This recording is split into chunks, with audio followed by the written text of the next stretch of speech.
Para dar inicio a esta sesión de trabajo, presentamos a quienes nos acompañan en la mesa principal. Damos la bienvenida a la presidenta de la Comisión de Vigilancia y Sistema Anticorrupción, diputada Mirza Flores Gómez.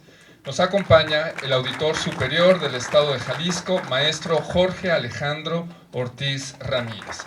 Damos la bienvenida al fiscal especial en combate a la corrupción, con la representación del gobernador del Estado, maestro Gerardo Ignacio de la Cruz Tobar. Nos acompaña el presidente del Comité de Participación Social y el coordinador del Sistema Anticorrupción de Jalisco, Freddy Mariñez Navarro. Agradecemos la presencia de la secretaria ejecutiva del Sistema Estatal Anticorrupción de Jalisco, Aimé Figueroa Neri. Damos la bienvenida al consejero del Comité de Participación Ciudadana del Sistema Nacional Anticorrupción, maestro Jorge Alberto Alatorre Flores. De igual manera, distinguimos la presencia del licenciado Juan Ignacio Toribio de la Cruz, director de Estudios Legislativos y Acuerdos Gubernamentales de la Secretaría General de Gobierno. Distinguimos también la presencia del doctor Alfonso Hernández, también integrante del Comité de Participación Ciudadana del Sistema Nacional Anticorrupción, a todos los académicos, integrantes del sector empresarial, de organizaciones de la sociedad civil, de la Comisión de Selección, del Comité de Participación Social y todos ustedes que a lo largo de 2 meses han estado presentes participando en esta mesa de trabajo. Cedemos el uso de la palabra a la diputada Mirza Flores Gómez para el mensaje de bienvenida.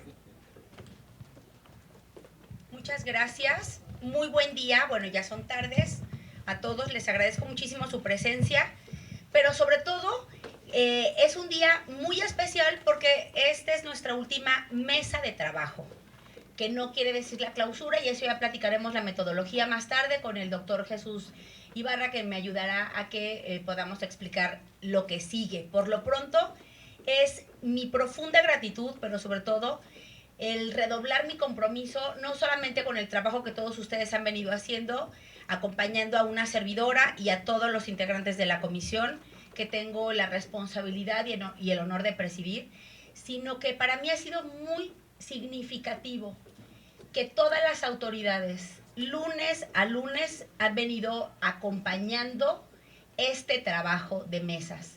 No me acompañan a mí, no acompañan a la comisión. Su acompañamiento es el compromiso que tienen con el trabajo institucional que realizan todos los días. Por lo que para mí es de especial compromiso, lo vuelvo a decir, darles las gracias, porque no dejaron los trabajos, digamos, solos, sino siempre de forma personal los acompañaron.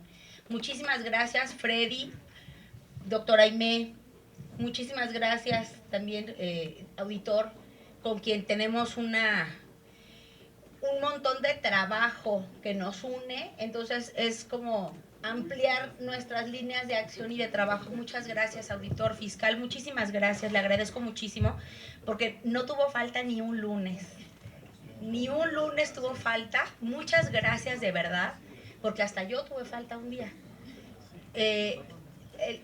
Claro, el diputado Ricardo creo que tampoco ninguna falta tuve, no se me hace que no, retardo quizá. Muchísimas gracias, Jorge Alatorre, gracias por estar aquí, y gracias al licenciado Juan Ignacio Toribio, que en representación del subsecretario Preciado está aquí también como cada lunes. Estuvieron también la Contralora Teresa Brito, Cintia Cantero, gente que nunca dejó de estar pendiente. Estuvo aquí también Luis García Sotelo, gracias en su representación, que pues sus responsabilidades le permitieron estar aquí con nosotros, las cúpulas empresariales, todos los dirigentes de las cúpulas, todas las personas, todos los del CPS, gracias por estar aquí, gracias por su compromiso, por la seriedad con la que tomamos esta ruta. Gracias, Jesús Ibarra, muchísimas gracias por tu trabajo incansable, por tu disciplina en esta relatoría. Lo que quiero decir es, ha habido mucho trabajo detrás, aparte del de todos los lunes. No se acaba, continuamos para después volvernos a reunir y entre todos juntos revisemos en un último momento las conclusiones finales que se hayan recogido de estas mesas. El día de hoy abordaremos el tema de profesionalización de servicio público, que tiene como objetivo analizar y definir las bases de una ley de designaciones públicas y del servicio profesional de carrera. Se trata de diseñar un modelo de reclutamiento o selección, de permanencia y adscripción para cargos del servicio público estatal y municipal. Se deben incluir criterios técnico-profesionales de mérito, capacidad y formación de desempeño. Esta mesa debemos de afinarla porque dará pie y soporte a que tengamos un personal con un servicio de carrera altamente especializado en todo lo que tenga que ver con el sistema anticorrupción. Les doy también la bienvenida a mis compañeros del PAN, a mi compañero también Jonadab Martínez, que están aquí. Gracias Elizabeth por acompañarnos también, Jesús Cabrera, que es miembro de la comisión. Gracias Augusto por estar también aquí, Jalisco ¿Cómo Vamos?, que también fue de los primeros impulsores de que se llevara a cabo estas mesas de trabajo y de reunión. Hemos comentado a lo largo de las mesas de trabajo que esta reforma, al ser integral, es sumamente importante prestarle atención a los perfiles de contratación de los servidores públicos, buscando que quienes lleguen a tomar un encargo en la administración pública siempre sean los mejores perfiles técnicos. Es ahí donde cobra importancia el análisis sobre las bases que debe de tener esta ley. Es y debe de ser que planteemos siempre una permanente presentación de los libros blancos, porque esto sirve como una consulta sobre la política nacional anticorrupción, por lo que a los legisladores de todos los niveles y de todas las entidades federativas nos reta y nos obliga a tomar acciones sobre estos temas tan sensibles, que han sido discutidos y propuestos por los mayores exponentes en temas anticorrupción en nuestro país, dándonos así una pauta para presentar una verdadera reingeniería en las legislaciones, pero sobre todo en los perfiles que integran nuestros entes de gobierno. Con esto también el último tema que también discutiremos en esta mesa, que es la importancia de que este servicio de carrera y estos servidores públicos que deberán de formar parte de este sistema, altos perfiles, también deberán de contener el ingrediente de la paridad de género en la elección para estos espacios. Y no como una obligatoriedad, sino como un abanico en donde se establezcan políticas de inclusión, políticas de visión y sobre todo pisos parejos desde la observancia y desde la disciplina para poder entrar a estos temas desde, las capacidades técnicas de hombres y de mujeres con la suficiente experiencia dentro de la materia. Así que pues arrancamos, doctor Ibarra, si pudiéramos, ya le cedo el uso de la voz para que comencemos con los trabajos. Muchísimas gracias. Muchas gracias, diputada Mirza. Al final, como comentabas, vamos a plantear una hoja de ruta de lo que sigue. Hoy, es verdad, concluye esta primera fase de trabajos en este escenario. Vienen otras dos en un escenario distinto, pero la idea es concluir el año con una reforma 2.0. Esa es la idea, ese es el compromiso, y me parece que la parte más importante es esta. Bien, no me extiendo mucho en el uso de la voz, les comento que hoy trabajaremos, como ya lo dijo la diputada, el tema de la profesionalización del servicio público.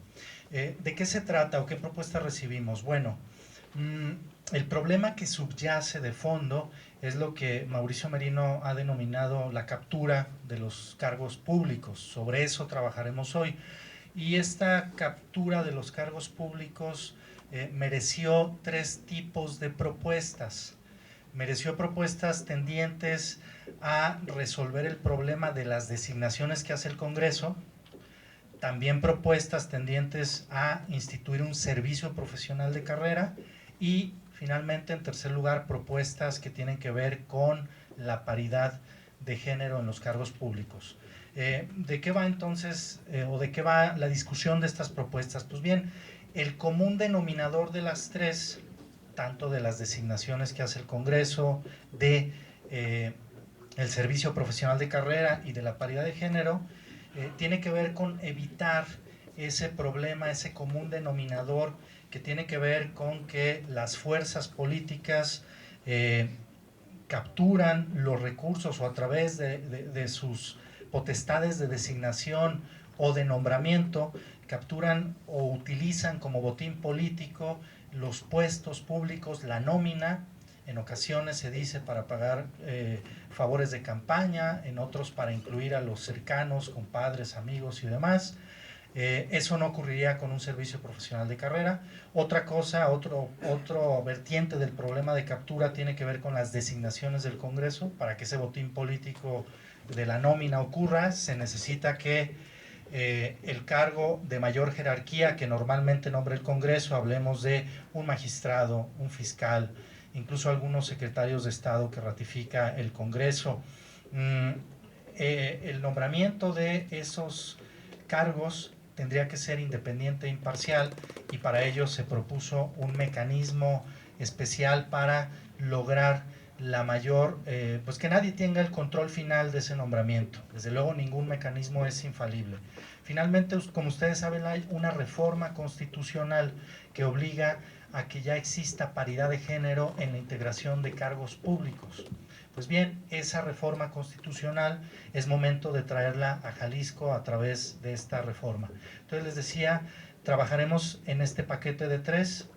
La idea es evitar que a alguien o alguna fuerza política se pueda apropiar del espacio público mediante el uso indebido de la nómina, de los presupuestos, de los propios cargos de alto nivel que nombra el Congreso, y pues lograr que eso sea un procedimiento que responde exclusivamente a principios como el mérito y la capacidad. Pues bien, le pediría a Gilberto que nos diera cuenta de las reformas, de las propuestas de reforma que recibimos y de quiénes las presentaron. Por favor, Gilberto. Muchas gracias. Para esta sesión se recibieron una buena cantidad de propuestas de reforma y de agregado a las leyes ya existentes. Menciono que es sobre la Constitución Política, sobre la Ley para los Servidores Públicos del Estado de Jalisco y sus municipios, sobre la Ley del Sistema Anticorrupción, Ley Estatal para la Igualdad entre mujeres y hombres, y la Ley de Incompatibilidades para los Servidores Públicos. Tuvimos un paquete condensado por parte del CPS, del ITESO, del Observatorio Permanente, del Sistema Estatal Anticorrupción, de los órganos internos de control del Poder Legislativo, de la Secretaría Ejecutiva del Sistema Anticorrupción, de la Contraloría Ciudadana del Ayuntamiento de Guadalajara, entre otras. Una propuesta muy concreta de la Red de Mujeres Anticorrupción y del CPS, del órgano interno de control del ITEI, de la Contraloría del Estado y del CPS de San Pedro Tlaquepaque. Muchas gracias, Gilberto. Pues como acostumbramos en las últimas mesas, la idea, más que leer la redacción puntual, porque no terminaríamos en toda la tarde, sería describir de qué va en términos generales la propuesta, entregar el uso de la voz a la comisión redactora o a alguien que quiera opinar al respecto, y entonces sí abrir el debate. Debo mencionar, y además esto también es motivo de reconocimiento, que hubo un par de grupos trabajando en la redacción y en la discusión de estas propuestas previas, especialmente la parte de paridad y la parte de profesionalización del servicio público. Pues bien, iniciaríamos con las reformas a la Constitución de designaciones públicas. Debo también hacer una distinción para aclararnos qué diferencia hay entre designaciones públicas del Congreso y el tema de servicio profesional servicio profesional de carrera, perdón. Hay uno en lo electoral. La diferencia principal está en que las designaciones públicas tienen que ver con los cargos que el Congreso determina, elige, asigna. Normalmente, y esta es parte de la propuesta, por ejemplo, se propone reformar el artículo 110, agregar el 110 bis, y se menciona que las designaciones de distintos cargos públicos, se incluye la auditoría, el fiscal general del Estado, el fiscal especializado en combate a la corrupción, la titularidad del ITEI, los órganos internos de control de los organismos constitucionales autónomos, los magistrados del Supremo Tribunal y los magistrados del Tribunal de Justicia Administrativa, ese nombramiento que hace el Congreso ahora se desarrolle en un esquema, en un modelo que ya está incluido en el artículo 53 para el nombramiento del titular de la Fiscalía Especializada en Combate a la Corrupción. Tiene que ver con que el Congreso emite una convocatoria pública abierta a la sociedad, recibe las solicitudes y los expedientes que remite al Comité de Participación Social para que se analice la aptitud e idoneidad de los perfiles. El CPS emite un informe técnico que se envía al gobernador, quien a partir de ese informe técnico designa una terna que a su vez envía al Congreso. El Congreso tiene una temporalidad para hacer el nombramiento mediante una mayoría calificada.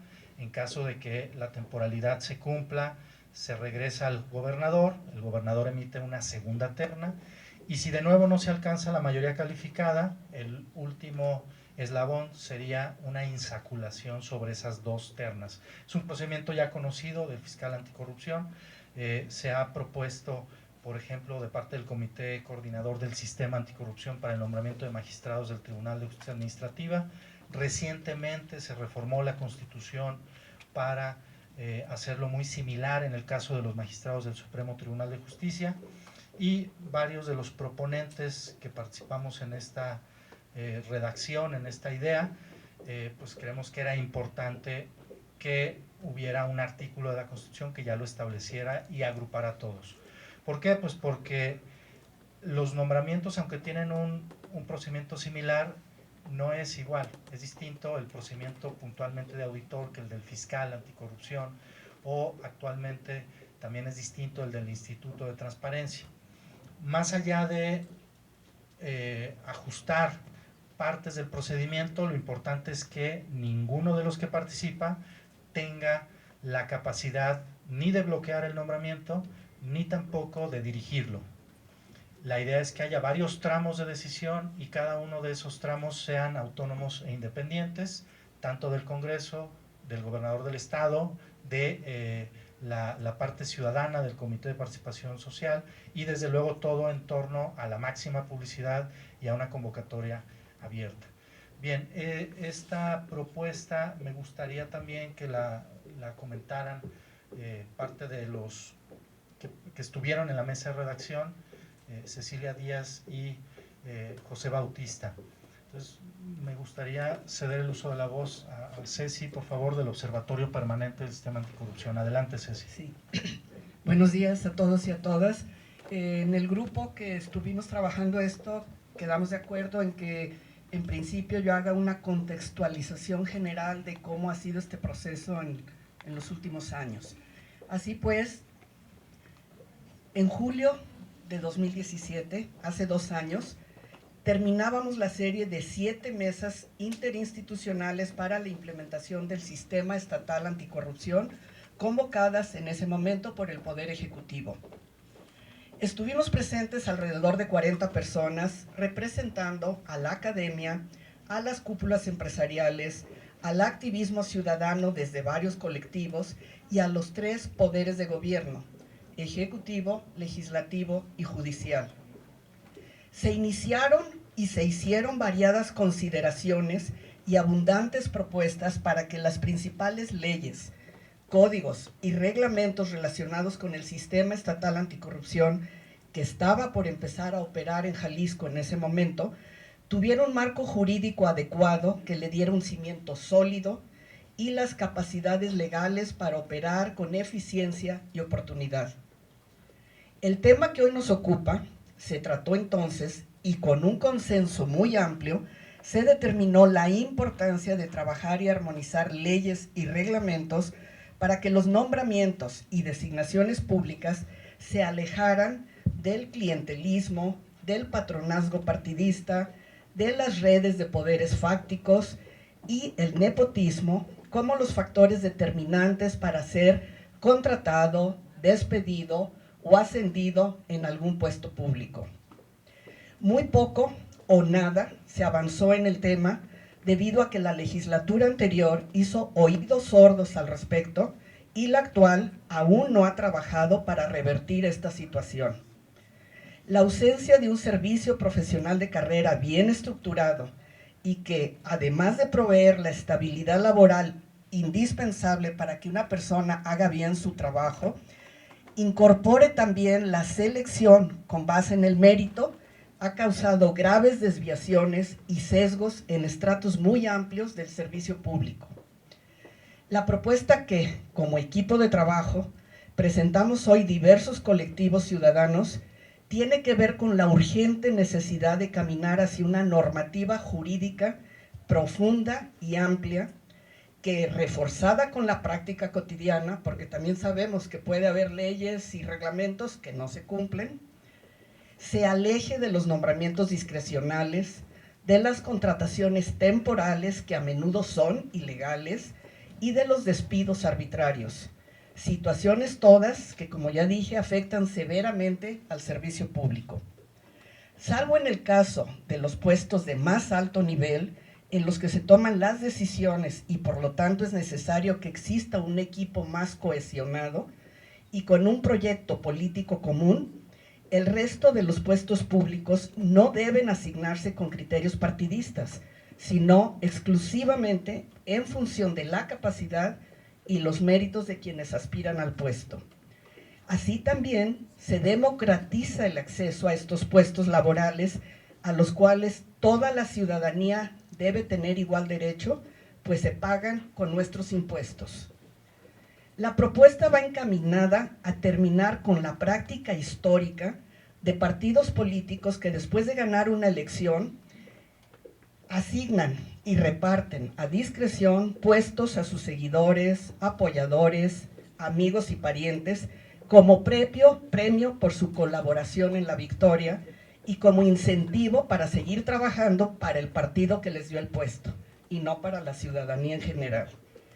Hemos visto cómo equipos completos a los que se les invirtió recursos, capacitación y tiempo para generar experiencia y talento son removidos en bloque para acomodar nuevos cuadros de personas que colaboraron en la campaña. El desperdicio en tiempo, en desarrollo de competencias y en recursos económicos que ocurre en México cada 3 o 6 años es enorme y es directamente en contra de la ciudadanía por 2 vías. Una, al financiar este derroche con los impuestos, con sus impuestos de la ciudadanía, como ya dije, y la segunda, al no recibir los servicios de calidad por los cuales pagamos. Lo hemos dicho muchas veces y lo seguiremos repitiendo, que la captura de puestos, presupuestos, políticas y decisiones públicas para beneficio privado o de grupos es corrupción y consolida la impunidad, que ha llegado también a convertirse en una fuente de la corrupción. Por otra parte, y ya para concluir, varias investigaciones realizadas en países latinoamericanos sugieren que el servicio profesional de carrera, adecuadamente estructurado jurídica y legalmente, y que inicia haciendo contrataciones justas, abiertas, basadas en competencias personales, libres de influencias de grupos de interés, genera servidores públicos más motivados, que aprecian más su trabajo y por lo tanto son más eficientes en su desempeño, servidores públicos más transparentes en el manejo de los recursos públicos y, lo más importante, comprometidos con la sociedad. Por todas estas características, el servicio profesional de carrera está asociado empíricamente, y tengo las bases documentales, a un mayor desarrollo económico, a menor pobreza, a la reducción de la corrupción y a una mayor estabilidad democrática. Se trata, pues, de un acuerdo y pacto social y funcional entre gobernantes, burocracia y ciudadanía, en el que si todos cumplen su parte, los políticos dando rumbo, la burocracia aportando experiencia y capacidad administrativa y de gestión, la ciudadanía así estará mejor atendida, su satisfacción crecerá y confiará más en sus gobiernos. Un acuerdo en el que todos saldríamos ganando. Gracias. Muchas gracias, Ceci. Bien, le daría el uso de la voz ahora a José Bautista sobre este tema de designaciones públicas y luego leería la propuesta de servicio profesional de carrera. Sí, Adelante, José. Muchas gracias, Jesús. José Bautista Eliteso. Creo que no hay mucho que agregar a lo que ya muy bien expuso Cecilia. Lo único que voy a referirme es que efectivamente está muy claramente identificado que la captura de puestos, la captura de decisiones, la captura de presupuestos, la captura de políticas públicas está íntimamente relacionado con el tema de la corrupción. Esto está documentado en el libro blanco de la consulta sobre la política nacional del sistema, sobre la política del Sistema Nacional Anticorrupción, y está también identificado, hay propuestas ya muy consolidadas de qué hacer para acotar la discrecionalidad de los grupos que toman este tipo de decisiones.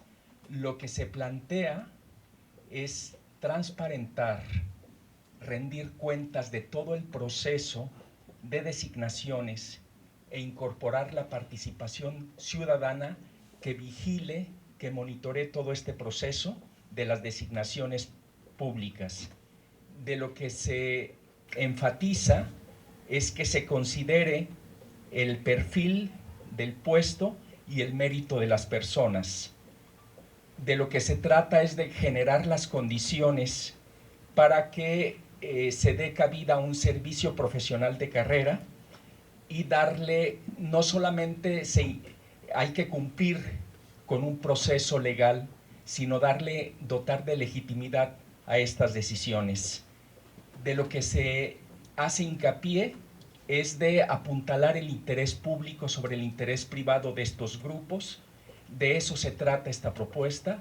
Creo que no todos estaríamos de acuerdo en este tipo de propuestas, pero falta que este consenso pues se concrete en leyes, pero también en mecanismos que le den operatividad a estas decisiones. Pues eso sería todo.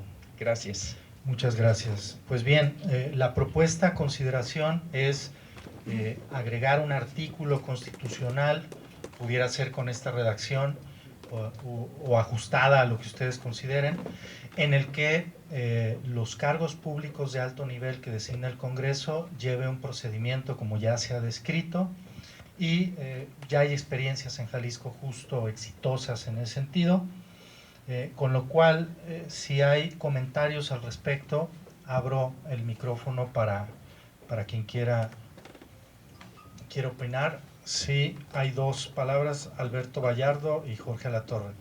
Les pediría para la cuestión del audio, digan su nombre, la institución de procedencia y comentarios breves, 2, máximo 3 minutos. Gracias. Adelante, Alberto. Sí, muchas gracias. Alberto Vallardo, Observatorio Legislativo del ITESO.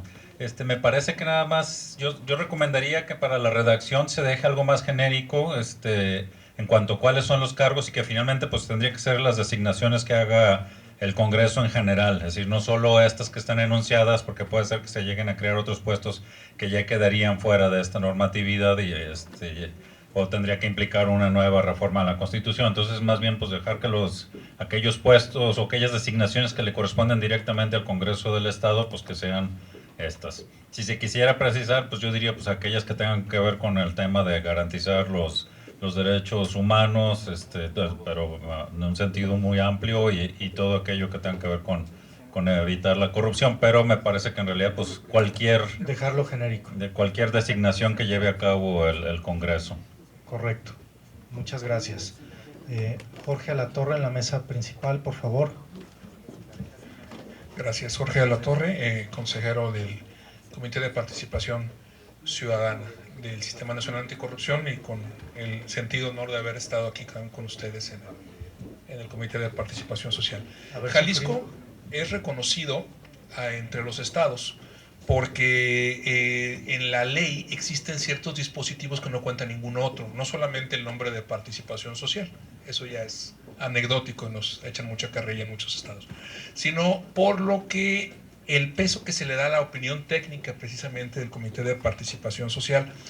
Esta opinión técnica llegó fruto de una triple coyuntura muy importante, que tiene que ver una exigencia ciudadana en las mesas, tiene que ver la voluntad política y tiene también que ver la coyuntura electoral que se avecinaba, en donde las fuerzas en competencia, queda claro que no solamente en la iniciativa privada, sino en lo político, la competencia hace bien para mejorar la calidad de las propuestas. Entonces se le dio al CPS esa atribución muy importante. Sin embargo, hay que decirlo, y justamente aunque sea precisamente en el Congreso, aquí mismo también se negaron las capacidades y las posibilidades para que esa atribución pudiera ser entregada y a tiempo y con la suficiente calidad.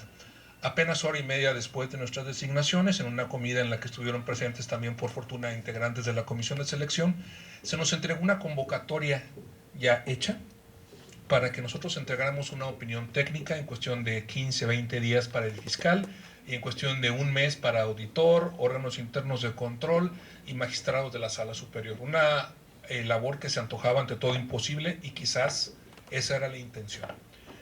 De lo que se trata entonces, creo, para las designaciones, que es muy importante, es que exista dentro de la ley dispositivos que permitan que las convocatorias no sean hechas cuarto para las 12, porque justamente eso restringe la cantidad y la calidad del pool de aspirantes que van a entregar a la misma. Eso por una parte. Por otra parte, la calidad de las designaciones efectivamente depende de dos circunstancias, del profesionalismo y de la independencia. El profesionalismo tendría que ver con las características que determinan la idoneidad de los perfiles, no solamente la elegibilidad. En esta casa consistentemente se cree que con que se cumpla la elegibilidad, la idoneidad viene automáticamente, y hay una gran cantidad de casos en nuestra historia política que muestran todo lo contrario.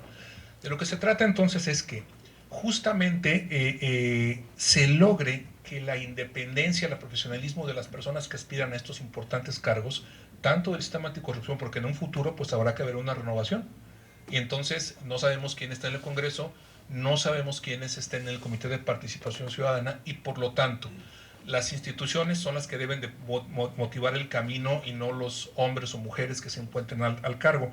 Por lo tanto, lo que yo quiero pedirles es que se considere que la opinión técnica del Comité de Participación Social sea importantemente más auditada de lo que lo fue, pero además tomada en cuenta con mayor gravedad, porque en el anterior escenario bien pudieron haberse elegido los últimos de la lista. Era la coyuntura electoral lo que en realidad motivaba a muchos de los actores políticos a no pagar ese alto costo, pero igual pudieron haber quedado. Por último, cuando se nos invita a elegir de repente diferentes cabezas de organismos ciudadanos, de poco sirve que elijamos la cabeza y que toda la estructura se encuentre capturada, porque entonces no tiene ninguna capacidad de actuación y entonces va a determinar mucho de la voluntad de los presidentes municipales o de los gobernadores el nivel de acción que tenga este funcionario. Esas son las únicas cosas que quería decir. Muchas gracias. Muchas gracias, Jorge. Hay dos palabras, Augusto Chacón y en la mesa del final. Gracias, buenas tardes. Augusto Chacón de Jalisco, ¿cómo vamos? Solo sí respecto al comentario de Alberto Vallardo de de generalizar más, porque no olvidemos que hay instancias que ya tienen consejos ciudadanos que inciden también en los nombramientos de algunas posiciones. Y por otro lado, yo no sé si sea en este artículo, pero algo que siempre hemos pedido es que el voto de los diputados y las diputadas a la hora de hacer designaciones sea abierto, que sea razonado, que no sea secreto, que cada uno fundamente el sentido de su voto en la tribuna. Gracias. Gracias, Augusto. Entonces, una propuesta más que tiene que ver con la ley orgánica del Poder Legislativo sobre la votación en cédula, que no lo sea, que para el tema de designaciones sea votación nominal, supongo. Bien, lo anotamos para ponerlo a consideración. En la mesa del final, por favor, nombre de institución. Sí. Hola a todos y todas, soy Nancy Castañeda, vengo en representación de magistrada ya, y para mí es muy importante la redacción, porque lo que no se lee tampoco existe. Y ahí ya están imponiendo, aunque están diciendo que están hablando de paridad, el texto dice los titulares, entonces a mí me gustaría que le cambiara, si no quieres poner los las, por las personas titulares, porque de ahí estás dando la entrada a que solamente va a haber hombres titulares, y aquí estamos hablando de que queremos un piso parejo y que ya queremos una paridad. Entonces quisiera pedir que se cambie la redacción y me comprometo, si me la pases, en darle una revisión para que vaya, si no la quieren con lenguaje incluyente, con un lenguaje neutro, pero que no se dé esa partida donde le estamos diciendo que ya van a ser los titulares, cuando pueden ser las personas titulares. Gracias. Correcto, las personas titulares. Bien, ¿alguien más quiere hacer uso de la voz sobre este tema, sobre esta propuesta de artículo? Entonces, sí, por favor. Es para reforma de la Constitución, ¿verdad? Correcto, sí. Yo creo que por el tamaño y la dimensión de eso, sí danos chance de verla, porque yo no veo más que el primer párrafo. Entonces, no puedo tener una opinión clara si no veo el contenido de la reforma. Como les comenté al principio, la redacción no está sujeta a revisión en la parte, digamos, puntual de comas y puntos, sino la idea, la noción de fondo de las propuestas.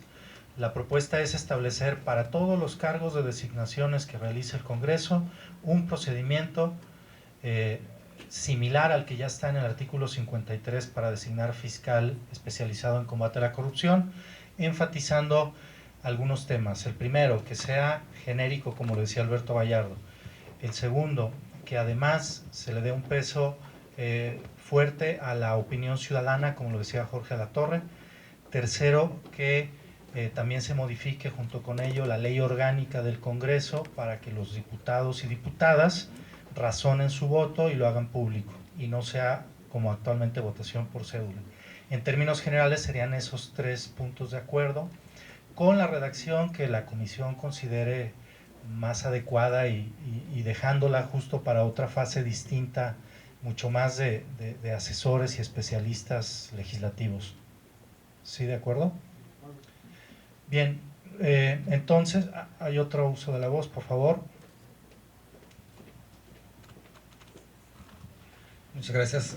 Jorge Chaires, de la Universidad de Guadalajara, académico. Bueno, igual en lo de redacción, no sé si va a quedar, dónde quedaría, porque no lo estamos viendo. El peso que tendría la opinión técnica del Comité de Participación Ciudadana, es decir, si el gobernador está obligado a tomarla en cuenta o no, y cuál sería si los argumentos para decir sí o no tendría que tomar en cuenta la opinión técnica del comité, ¿no? Como está actualmente la propuesta es tomará en cuenta. El famoso tomará en cuenta supone que no es vinculante. La discusión en ese sentido va en dos ámbitos. Un primero que mencionaba Jorge Alatorre, dice hay que fortalecer para que esa opinión, esa lista sea vinculante. Lo vinculante puede ser una lista bloqueada en cuanto al número y únicamente el Congreso o el gobernador decida sobre los primeros espacios y no pueda decidir sobre los últimos. Hay quien incluso menciona que no debería de tener margen de decisión ni el gobernador ni el Congreso, yo creo que sí, y que por lo tanto deben ir los primeros 3.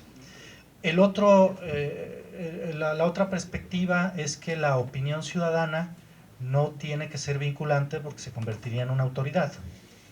Y no tiene esto que ver solo para efectos de amparo, sino que sobre todo tiene que ver en que no es una autoridad. Los ciudadanos, los organismos ciudadanos no son electos popularmente y no tienen esa legitimidad para hacerlo. Lo que discutimos en las mesas de trabajo estaba en esas dos vertientes. Finalmente se decidió dejarlo como está, tomará en cuenta, sin darle un carácter de autoridad al órgano ciudadano que determine. Hay que mencionar que en el ITEI sí es así. El ITEI determina una calificación y es absolutamente vinculante para el Congreso. Bien, en esos márgenes o en esos dos modelos estaría la discusión y la decisión. Hay otra opinión al final de la mesa. El ITEI, sí.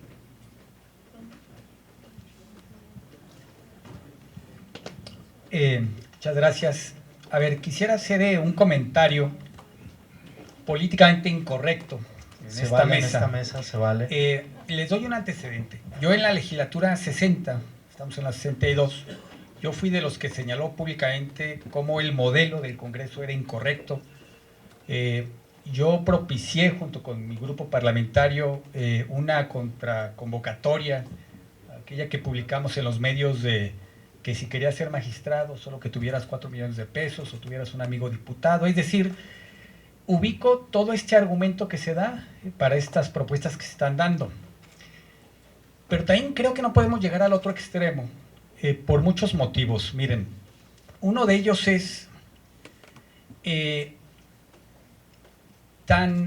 cierto que del lado de los diputados hay intereses, hay apetito por ese botín político que mencionabas, como lo hay del otro lado. O sea, tampoco nos podemos engañar que quienes terminan siendo propuestos por quienes distribuyen este botín político con el carácter de ciudadanos, tampoco podemos negar que tienen intereses, que representan intereses. Entonces, debemos cuidar mucho que la discusión no sea que ese botín político que tú señalas ya no quieren que lo reparta el Congreso, en donde hay grupos parlamentarios, en donde estamos muy expuestos y demás, y entonces lo reparta otro grupo en donde no han pasado por ese proceso. ¿Sí me explico? Yo no digo si es uno o es el otro, sino cómo vemos el ejercicio que ha sido bueno, que mucha de esta mesa es producto de ese ejercicio, cómo vemos ese ejercicio que ha sido positivo y cómo buscamos perfeccionarlo, pero sin llegar al exceso de tener un Congreso que sea oficialía de partes. Tampoco podemos llegar a ese exceso porque también nos vamos a equivocar, porque también son seres humanos, porque también representan intereses y porque también fueron producto de ese proceso de los que reparten botín político, como se señala.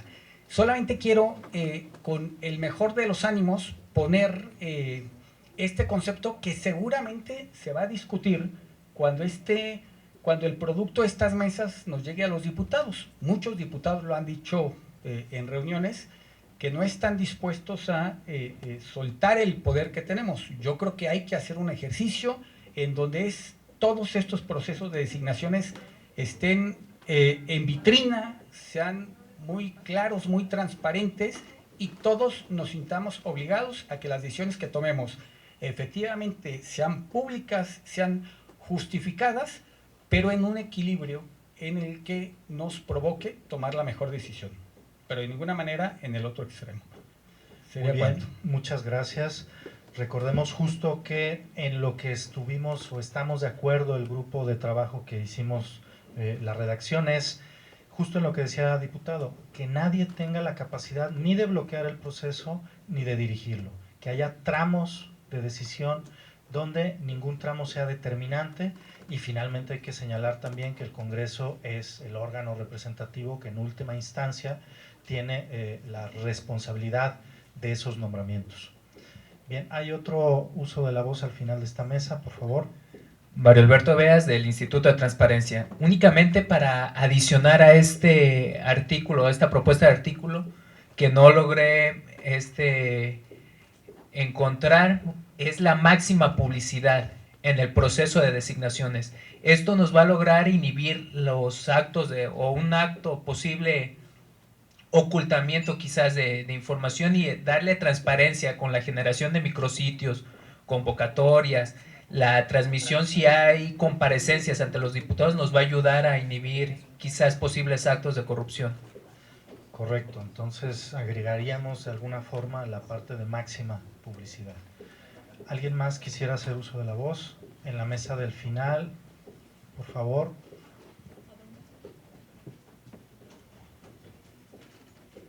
Gracias, buenas tardes. Miguel Navarro, de la Autónoma de Guadalajara. Haciendo vamos a poner un mix, porque si al final es quién tiene que tener la mayor voto o mayor peso en la convocatoria y resultado para que no sea, para que sea el interés de todos y de la gente y no intereses particulares, propongo lo siguiente. La opinión técnica que se pide del Consejo de Participación es respecto de lo que ya se tiene producto de la convocatoria. quizás sería que el Comité de Participación Social trabajara en el instrumento junto con la comisión respectiva del Congreso para sacar el instrumento que es la convocatoria. Porque si se fijan lo que es la idoneidad, justo lo que comentabas, quien va a decir como recomendación técnica quién es el idóneo, quién tiene el perfil como recomendación, es el Consejo de Participación Social con base a esa redacción. Pero yo creo que es la convocatoria la que tiene que decir quién tiene ese perfil en los requisitos que se piden para la persona. Yo sé que ese es el perfil de mínimos, elegibilidad, correcto, pero también tenemos que trabajar desde la convocatoria en la idoneidad, es a lo que voy. Desde ahí que fuera el trabajo, no en un trabajo final. Que sí, que el Comité de Participación pudiera opinar, como dice ahí, y que todo el mundo y los diputados también opinaran en el Pleno y razonaran su voto. Pero yo creo que tenemos que dejarles menos criterio de opinión a ambos órganos en Pleno, tanto el Consejo de Participación como el Pleno del Congreso, y que el instrumento de la convocatoria sea de mucho mayor calidad. Y es donde tendrían que trabajar, porque efectivamente la convocatoria solo dice pues, abogado, abogada, y va a los mínimos. Y cuando nos enfrentamos a las convocatorias en las mesas tenemos perfiles muy variados y no técnicamente que se necesitan. Por ejemplo, muchos perfiles de esos se requiere capacidad de trabajos en equipos, liderazgos, no solamente haberse estudiado la ley, ¿no? Creo que el trabajo tendría que hacerse en la convocatoria y no en un criterio que después es opinable y que pueda ser de grupos y quién me cae mejor, etcétera, ¿no? Que no pase eso, sino que en el primer instrumento, cuando yo conozco la convocatoria, yo ya sé si tengo los dos requisitos para poder participar, ¿sí? Y no que tenga que ser un movimiento de criterios para que puedan votar por mí como candidato. Sí, hay que recordar, las convocatorias establecen no solo requisitos de elegibilidad, también las funciones y objetivos del cargo público que están en la ley respectiva, y el comité se encarga de medir eso, nada más. ¿Sí? ¿Alguien más tiene un comentario? Sí, por favor. Sí, Lucía Almaraz, del Comité de Participación Social. Solo aclarar que en el caso de la emisión de la opinión técnica, nosotros tenemos una metodología que además se sube esa metodología, se publica, y todos los instrumentos con los que nosotros hacemos las, digamos, valoraciones son públicas. Somos 5 miembros, supongamos que alguno de nosotros tuviéramos algún interés, pues tendría que convencer a los otros 4. Es decir, lo que quiero aclarar es que los mecanismos que utilizamos nosotros son a través de metodologías que han sido perfectibles, convocatoria con convocatoria, que lo que nosotros hacemos es transparentar esos procesos, que esto nos hace diferentes a las decisiones que toma el Congreso. Entonces, sí aclarar esa parte que, si bien es cierto, podría haber, digamos, algún interés, ¿no? La diferencia es que nuestra opinión técnica es totalmente transparente, ha estado sujeta a la sociedad civil, inclusive, para su valoración, y que todo lo que sale del Comité de Participación Social es consensado entre 5 ciudadanos, pero que además, como les comento, esta metodología se ha socializado con sociedad civil, ¿no? Para que ellos nos den una retroalimentación, y al final la opinión técnica pues es abierta y está para discusión, ¿no? Lo que no sucede en las decisiones del Congreso. Bien, regresando a la propuesta de la reforma constitucional, lo que está a consideración es el procedimiento. ¿Alguien al respecto quiere opinar de eso? En la mesa del centro, por favor. Sí, gracias. Alberto Vallardo, Observatorio Legislativo del ITESO. Sí, me parece que, la parte del procedimiento, pues habría que tal vez seguir el modelo de que se maneja ya en el ITEI, donde, bueno, hay una instancia, incluso habría que pensar cómo va a quedar también en esto el caso del ITEI, porque me parece que es tal vez el más avanzado en este sentido.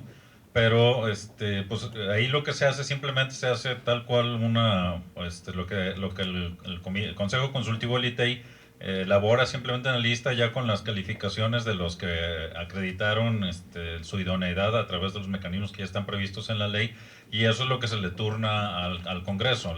Finalmente la decisión de designar al titular, pues eso sigue siendo una discusión política que creo que así debe de seguir siendo, pero sobre la base de los mejores perfiles, y no solamente bueno, no como antes ocurría, que era entre la lista de todos los que se habían postulado, y que simplemente cubrían los requisitos de elegibilidad.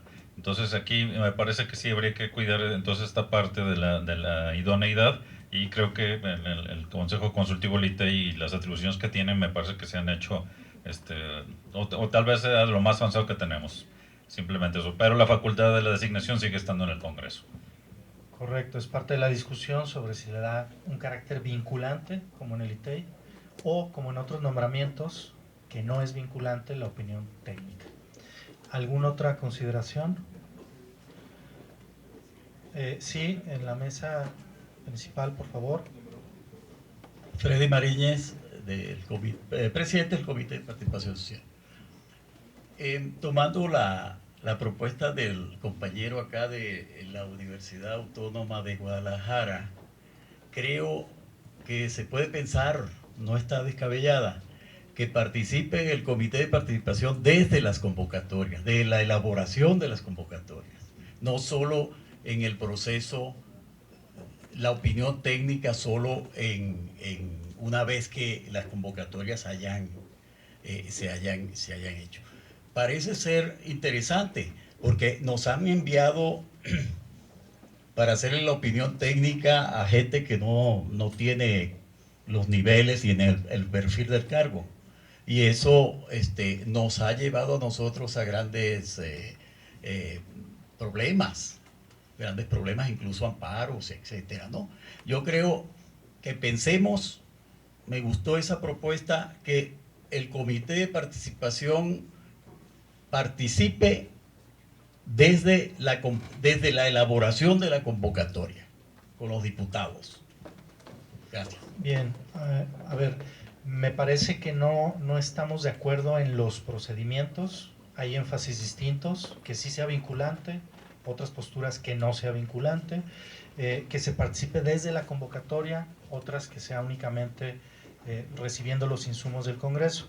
Pero creo que donde sí hay un consenso generalizado es en el proceso de selección, donde haya distintas instancias que participan, y si les parece bien, sobre ese acuerdo pudiéramos avanzar. Sin entrar a los detalles ni definir aquí el mejor procedimiento propuesto, sí dejar a la segunda fase de especialistas y de la propia comisión se determine cuál tendría que ser el justo medio de estas propuestas que están aquí. Entonces, ese sería un primer acuerdo para no entrar a la redacción ni definir aquí el procedimiento. Un segundo acuerdo que propuso Augusto Chacón sería sobre hacer público el sentido del voto de los diputados, y básicamente creo que esos dos. Las demás propuestas entran justo en el procedimiento que estaría en una discusión más técnica y más en el ámbito legislativo. ¿Hay alguna otra comentario, propuesta sobre no sobre la redacción, sobre esta primera propuesta de designaciones? Si no es así, les pediría levantar la mano para avalar la propuesta y continuar con lo siguiente. Entonces, el acuerdo sería que se va a revisar de parte de los especialistas y de la comisión el procedimiento que logre un justo medio entre todas las etapas del proceso de designación, y también se valorará como segundo acuerdo la pertinencia de que los diputados no voten por cédula, sino que tengan una votación nominal. Muy bien, continuaríamos con la segunda parte de estas propuestas. Ya no tendrá que ver con las designaciones, sino con el servicio profesional de carrera. Ya no con la parte del Congreso, sino con la nómina de las instituciones. Para esto hay una propuesta en la Constitución: modificar el artículo 116 y incluir un transitorio respecto de esa modificación. No vamos aquí a montar un servicio profesional de carrera, pero lo que sí se puede hacer es establecer las bases generales del mismo, incluirlas en la Constitución, y en un transitorio establecer el término para ahora sí montar ese servicio profesional de carrera que se propone sea de 1 año. Entonces, la redacción en general habla de establecer los nombramientos a partir de un concurso abierto por oposición de acuerdo al servicio profesional de carrera, y en En un transitorio, señalar que el Congreso del Estado contará con un plazo de 1 año para emitir una ley de designaciones públicas y del servicio profesional de carrera del Estado de Jalisco y sus municipios. Para ampliar estos detalles del servicio profesional de carrera, me gustaría si Nancy García, que estuvo muy de cerca trabajando este tema, podría darnos más referencias de la propuesta. Gracias, buenas tardes a todos. Bueno, yo quisiera señalar la relevancia de este tema y me pareció relevante mostrar algunos de los datos para que, digamos, tengamos dimensión de este problema, ¿no? De acuerdo con la Encuesta Nacional de Calidad de Impacto Gubernamental, la ENSIG de 2017, el jalisciense tiene un bajo nivel de satisfacción con los servicios públicos. Aquellos de carácter total mostraron apenas un 45.5% de satisfacción, es decir, estamos reprobados, ¿no? Mientras que los municipales reportaron un 45.2%. En esa misma encuesta, los jaliscienses señalaron que el mal desempeño del gobierno es el tercer problema que enfrenta el Estado, apenas después del de inseguridad, que tiene un 77.5%, y la corrupción, que reportó un 57%. En esta última asignatura, la tasa de prevalencia de corrupción de la población que tuvo contacto con un servidor público y experimentó al menos un acto de corrupción fue de 13.291 por cada 100.000 habitantes. Está un poco abajo de la media nacional, pero es bastante alta, ¿no? Esta cifra empeora al momento de hacer un trámite. Aquí la tasa de incidencia es de 25.120 personas por cada 100.000 habitantes. Estas cifras alertan respecto a que no es posible sostener la provisión y gestión de los servicios públicos bajo la desconfianza de la ciudadanía, pero sobre todo con una burocracia señalada por excesos e ineficiencias. A pesar de que Jalisco tiene desde el año 2001 el servicio civil de carrera, la percepción generalizada es que ha sido letra muerta en la organización de las administraciones públicas estatales y municipales. Al finalizar su gestión, Aristóteles Sandoval promovió una iniciativa que no prosperó, y también este tema ha sido uno de los 4 ejes de las propuestas anticorrupción del actual gobierno. Los otros 2 son cultura de la legalidad, fortalecimiento del sistema estatal anticorrupción, 0 sobornos y máxima apertura. Pero, digamos, no ha habido un impulso hasta ahora de parte de la actual administración, ¿no?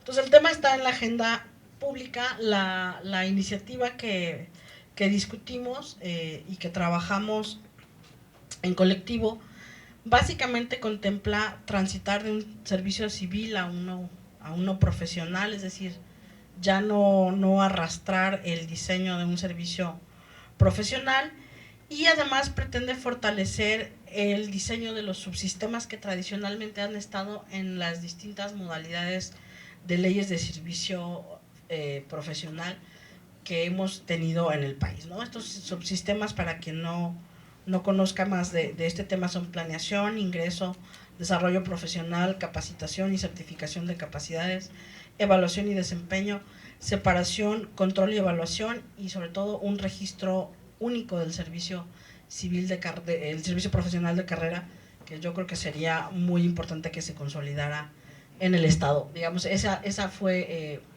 la discusión que tuvimos, y bueno, le doy la voz a Jesús Ibarra para que presente la iniciativa que trabajamos. Pues bien, muchas gracias, Nancy. Ya lo comenté en términos generales. La iniciativa consta de una reforma a un artículo de la Constitución y a su vez el transitorio. El artículo de la Constitución lo que mencionaría es unas líneas, es el 116, donde se indica que las relaciones laborales del Estado, de los municipios, de los organismos descentralizados y de ambos con sus servidores se regirán por la ley para los servidores públicos del Estado de Jalisco y sus municipios, la que deberá establecer los nombramientos que serán otorgados mediante concurso abierto por oposición de acuerdo al servicio profesional de carrera, respetando las disposiciones del artículo 123 de la Constitución Política de los Estados Unidos Mexicanos y de las leyes reglamentarias.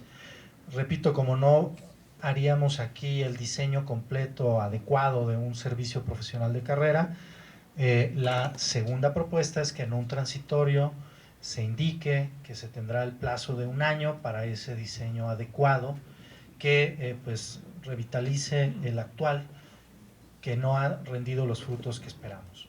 ¿Alguien tiene un comentario respecto de esta propuesta? En la mesa del fondo, por favor. Gracias. Jorge Chaires, de la Universidad de Guadalajara, de nueva cuenta. Aquí nomás me queda una duda, no sé aclararlo. A ver, para regresarla. Bueno, como saben, los servicios de carrera, sus características son abiertos y cerrados, ¿no? Hay dos procedimientos, uno que son abiertos para todo el público, otro es que la escalafón dentro del servicio. Entonces, aquí la redacción si me queda claro que se puede confundir otra vez, que deberá establecer curso abierto, que sea nuevas plazas, que solamente es para las nuevas plazas, pero no sé si está dejando fuera el que también sea por escalafón, es decir, cerrado. Entonces, a lo mejor no sé si para que no se confunda. Quitarle lo abierto. Abierto, para que no se confunda nada más y que permita también el escalafón. Y ya en la ley señalar que hay dos tipos de concursos, sí. Y todo eso ya quede claro. Muy bien, muchas gracias, lo anotamos. ¿Alguien más respecto de esta propuesta? La Contraloría del Estado hizo llegar también una propuesta similar o más bien relacionada con el tema. No sé si quieran hacer el uso de la voz, por favor. A la mesa del fondo, por favor.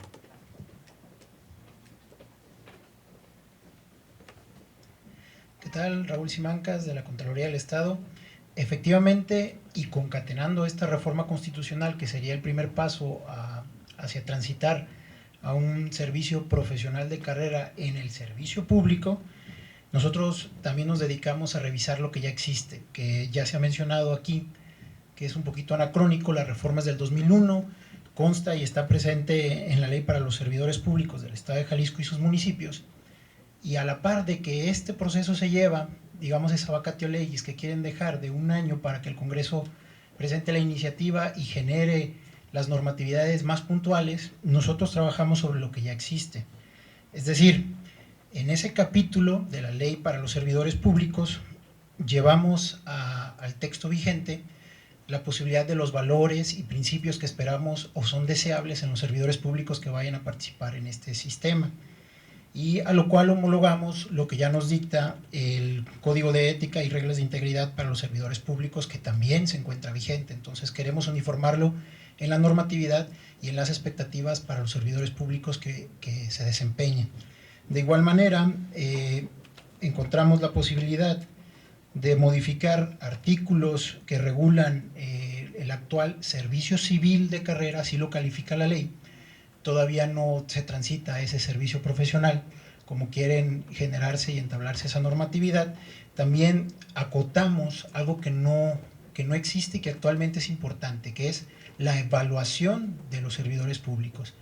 ¿Por qué? Porque lo que no se mide, lo que no se evalúa no se puede medir y no sabremos desde dónde partir o cuáles son nuestros puntos débiles a fortalecer o a mejorar. Entonces implementamos en la normatividad vigente que actualmente nos rige esa posibilidad de que también se evalúe a los servidores públicos y que se considere esa evaluación para su promoción y crecimiento dentro del servicio civil de carrera. Me refiero a civil porque así lo tenemos vigente. De igual manera, los comités que nos señala la norma vigente para esto, proponemos un acompañamiento por parte de los órganos internos de control, no para que formen quórum o se integren a este comité, sino más bien para que precisamente acompañen con voz en lo mismo ciertas objetividades técnicas que los órganos internos de control procuran en los entes públicos.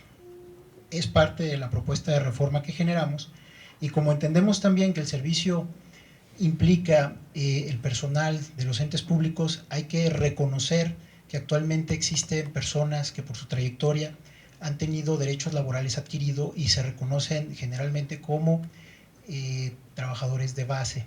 Para ellos también hacemos la acotación que ya existe normativamente a nivel federal, pero lo puntualizamos a nivel estatal, en señalar que ellos puedan participar también al servicio civil de carrera, no solamente nuevos puestos, sino integremos el talento existente y esa experiencia para hacerlo partícipe en beneficio, con las acotaciones que permitan mantener transparentes los procesos y los seguimientos que actualmente nos rigen. Es también una puntualización que hacemos, que la normatividad, al ser del 2001, está un poco anacrónica en la referencia cruzada a las sanciones de estas personas que participan en el servicio civil de carrera, puesto que nos habla de una ley de responsabilidades que fue abrogada en un decreto póstumo y previo a que se emitiera la ley de responsabilidades políticas que actualmente se encuentra vigente. Entonces hacemos la puntualización en la misma normatividad para referenciarla a las normatividades actualizadas.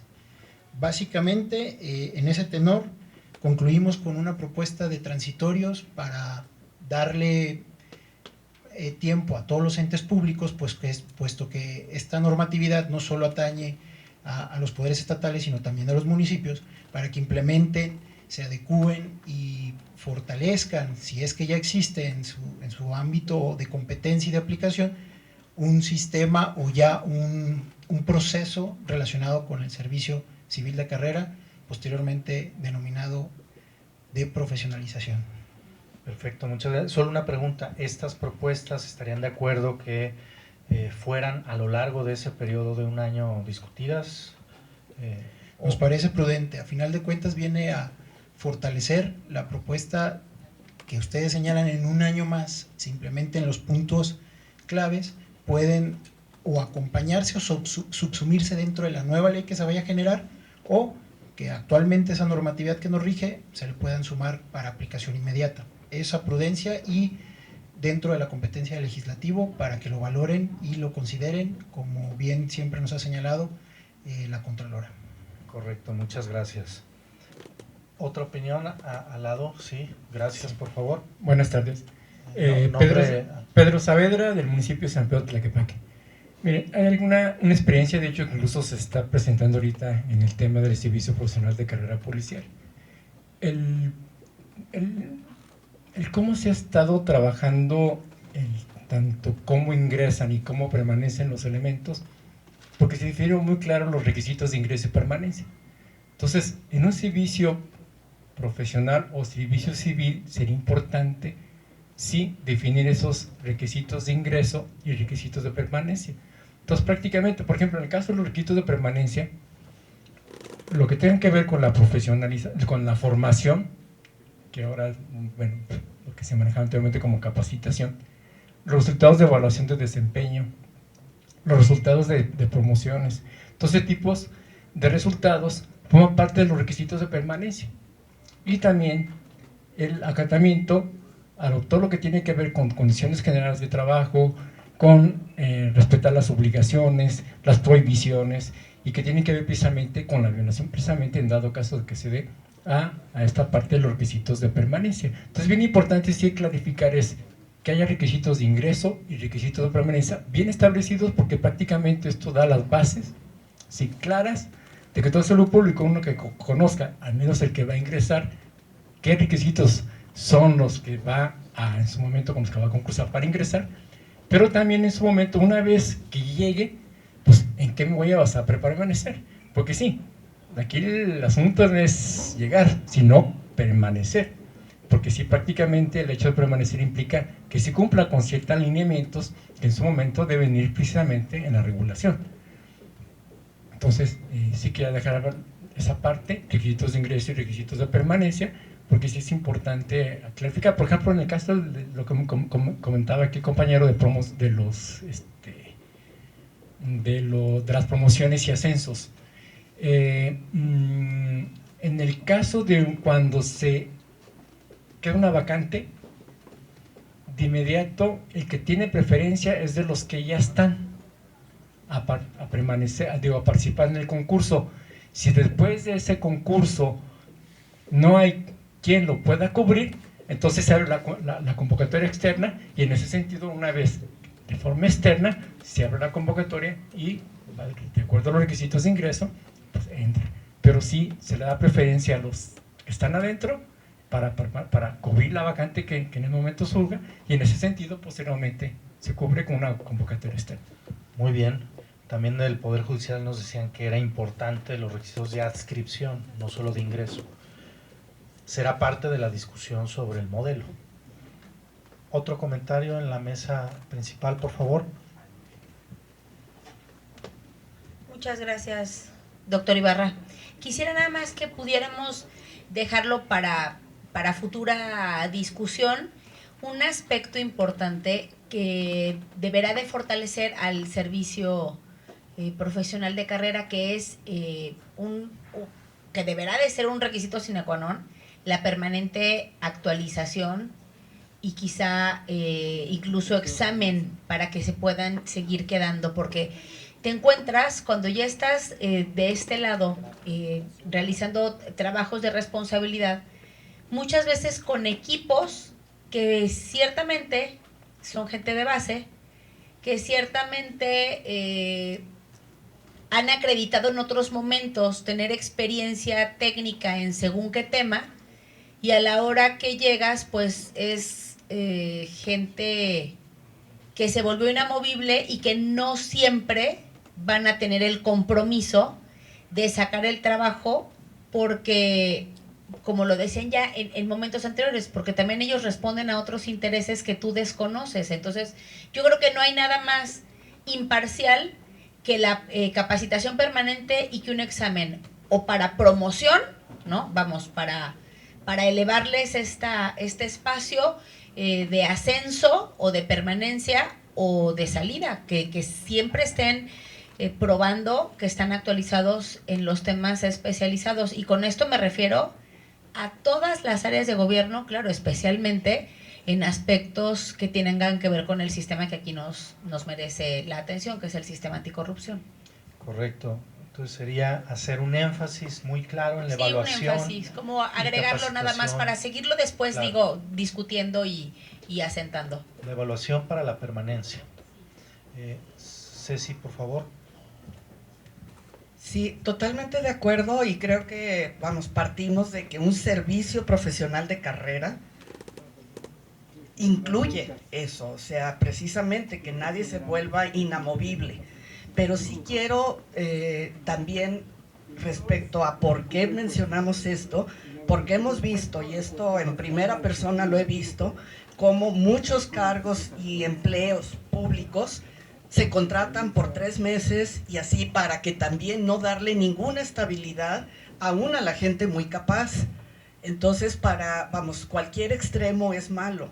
Entonces, un servicio profesional de carrera como tal prevé precisamente que nadie pueda llegar a ser inamovible, pero sí dar la estabilidad suficiente al trabajador público para hacer un buen trabajo, porque actualmente, y lo digo, no voy a particularizar, pero yo he estado en ámbitos de trabajo del gobierno en el que se mueven con contratos trimestrales o mensuales de 28 días, que incluso son ilegales, y que cualquier otra persona o entidad u organismo o asociación quisiera eso, caería en una falta a la ley del trabajo. Entonces, no se vale ni una cosa ni la otra, y creo que eso es precisamente sobre lo que hay un trabajo urgente con todo esto que se está planteando.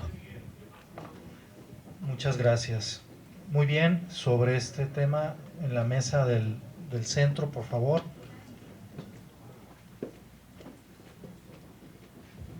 Gracias. Alberto Vallardo, Observatorio Legislativo del ITESO.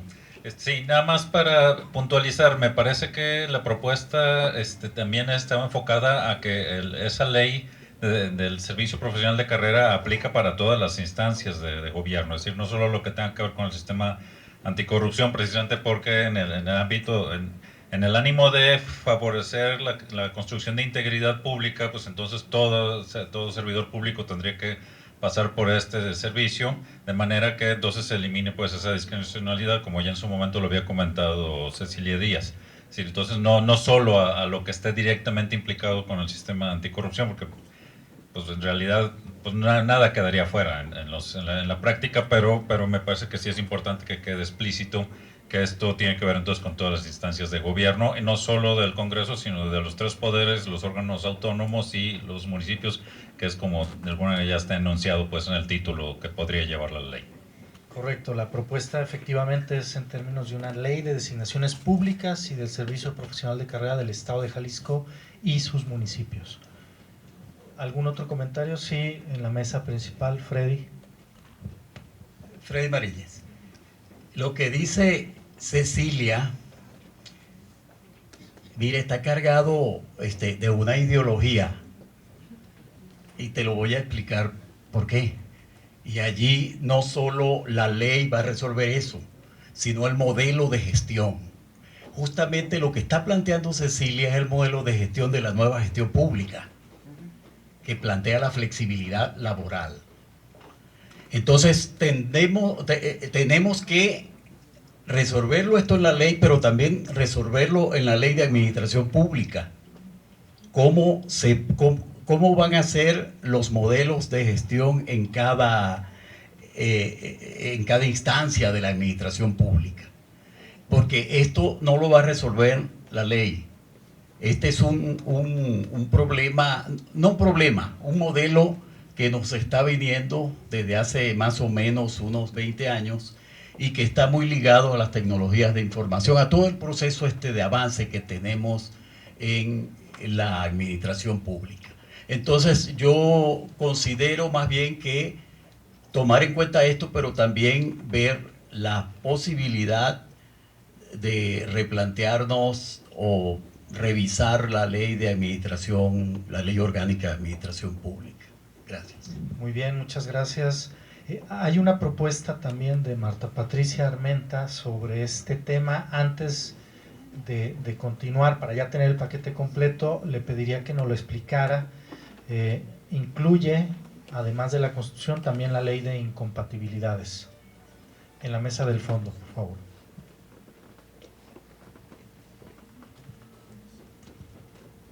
Sí, buenas tardes. Patricia Armenta, titular del órgano interno de control del ITEI.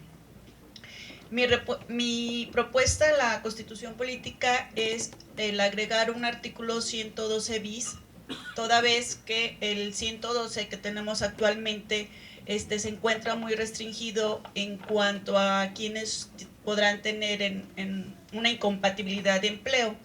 Entonces el bis pues viene a enunciar no nomás a los que son de elección popular o a los magistrados o a los municipios, sino desplegar pues un catálogo más amplio para efecto de poder fortalecer la ley de incompatibilidad. Y en esta se está haciendo dos propuestas.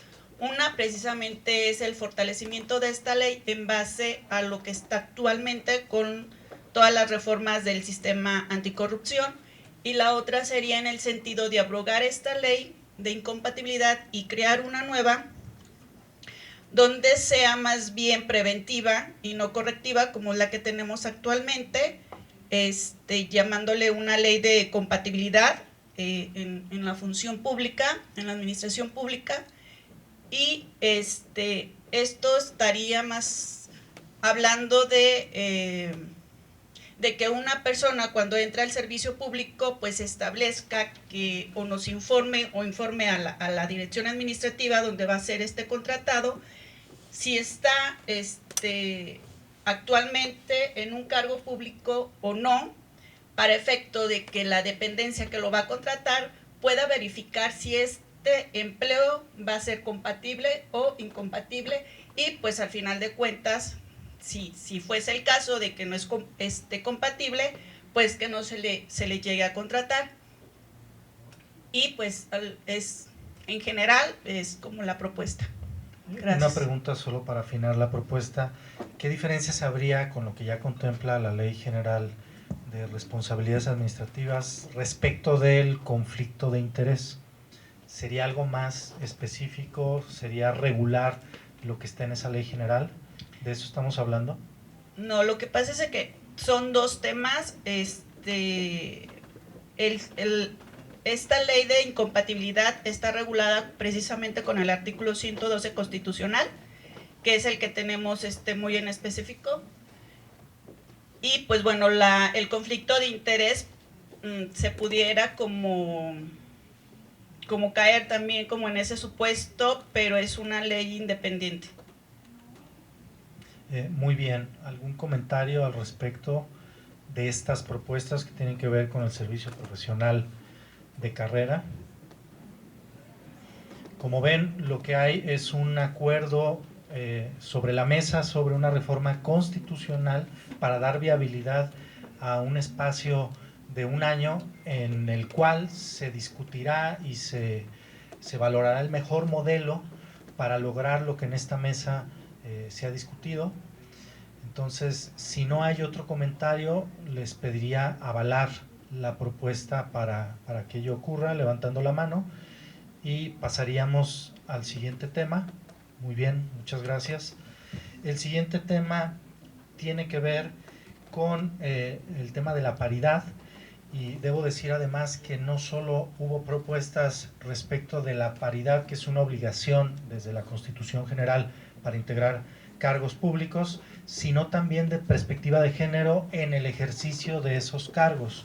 No quiere decir que estuviera excluida, pero gratamente recibimos también propuestas, no solo para integrar paritariamente los puestos y cargos, sino también para que en su ejercicio haya una perspectiva de género muy clara. No sé, me gustaría si Anel Vázquez nos puede dar cuenta en términos más detallados de en qué consisten las propuestas. Por favor, Anel. Ella estuvo trabajando en este grupo de trabajo, entiendo, ¿verdad? Así es. Buenas tardes a todas y a todos. Muchas gracias. Efectivamente, nos reunimos en un equipo de trabajo con la Red de Mujeres Anticorrupción, que es convocada y coordinada por el CPS, donde participan distintas organizaciones en favor de los derechos de las mujeres y feministas. Y ahí consensamos que era una ventana de oportunidad para no solo integrar la paridad de género, que de por sí ya es un principio constitucional, y integrar también la perspectiva de género. Entonces son tres propuestas.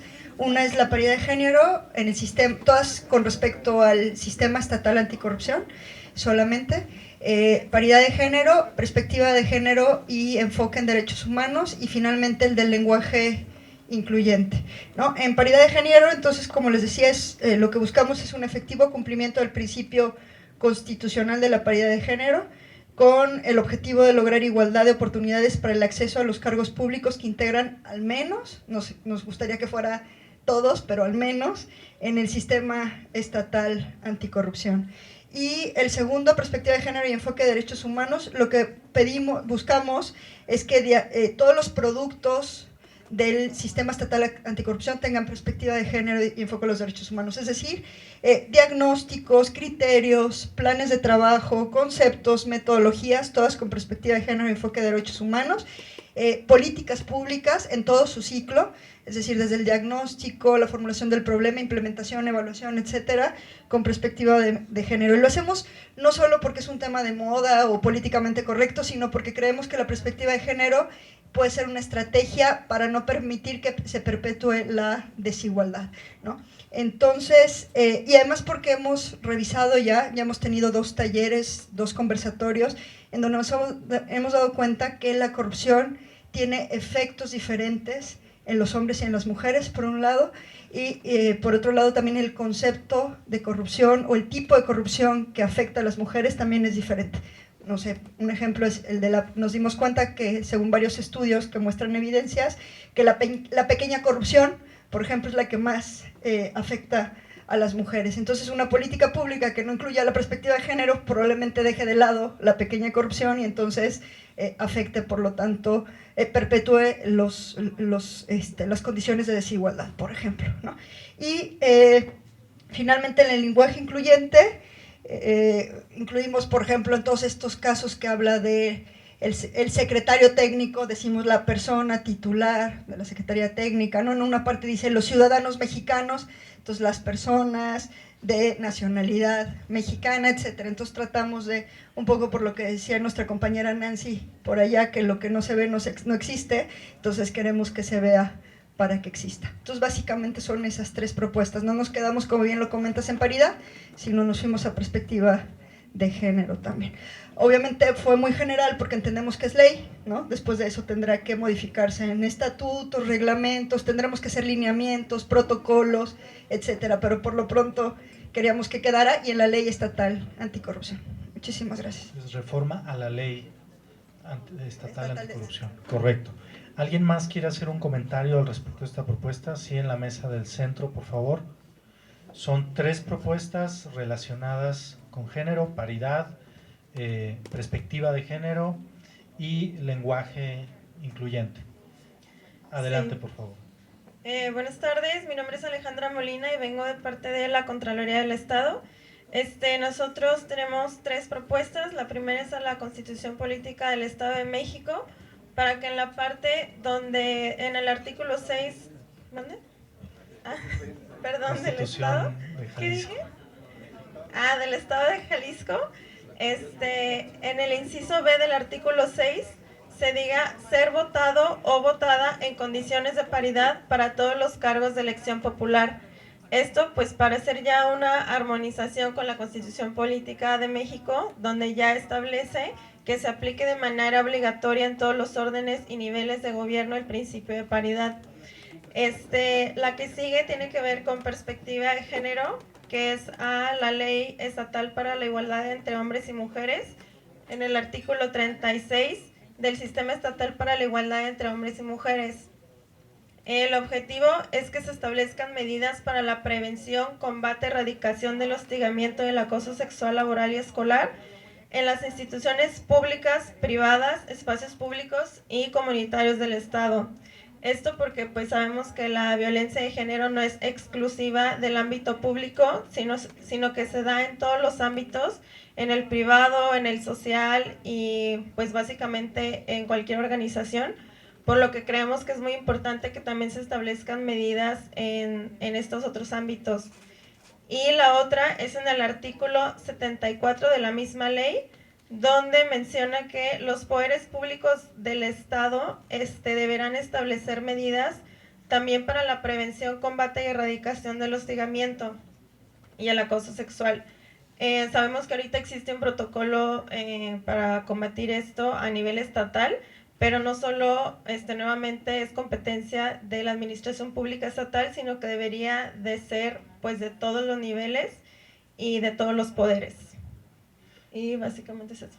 Correcto, pues es similar a lo que se propone desde la red, solo enfocado a otra legislación. Hay que señalar que ya es una obligación constitucional incluir el tema de la paridad en los marcos locales. Y el tema de acoso, que sería una propuesta similar también, enfocada al protocolo que ya existe en la administración pública local, ampliarlo también a los demás poderes y a los municipios. Al fondo, por favor, hay otro comentario.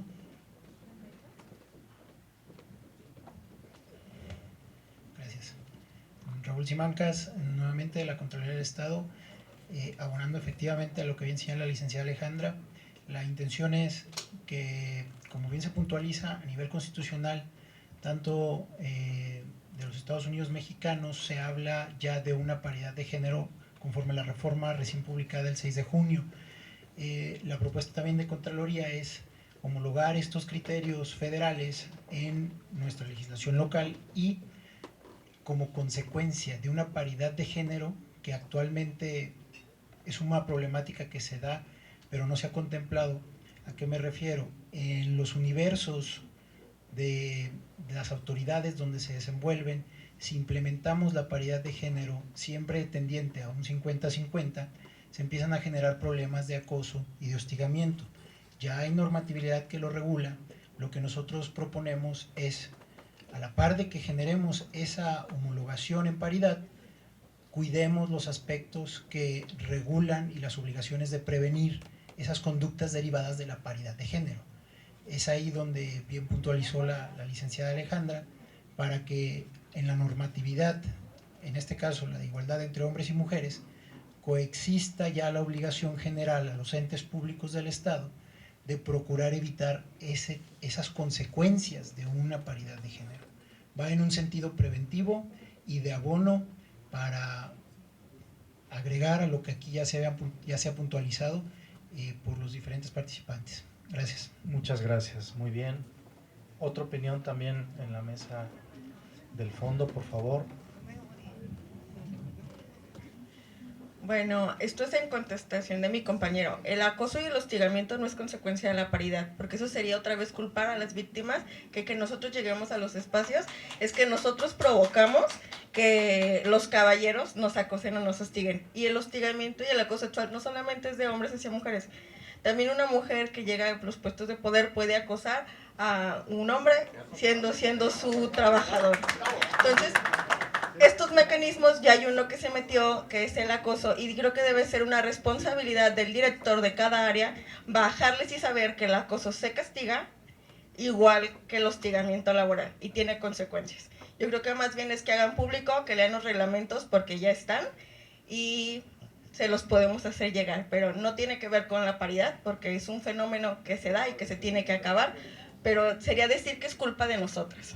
Gracias. Correcto, muchas gracias. ¿Algún otro comentario en torno a las propuestas? Sí, a la mesa principal, por favor. Buenas tardes a todos. Bueno, celebro que hayamos llegado a este tema de paridad de género y solamente haré un anuncio. Primeramente decir que la comisión ejecutiva de la Secretaría Ejecutiva pues está integrada por 4 mujeres de 5.